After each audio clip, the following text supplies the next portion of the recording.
brothers and sisters, good evening. Andito ko ngayon kami sa ikapitong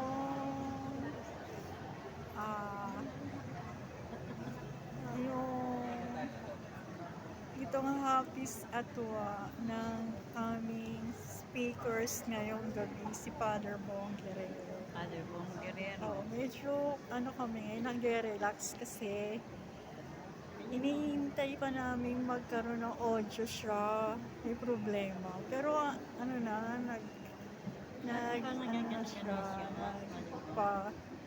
welcome na siya sa mga brothers and sisters dito sa church. Yun ba na picture sa kanya, nagbigay niya kanina.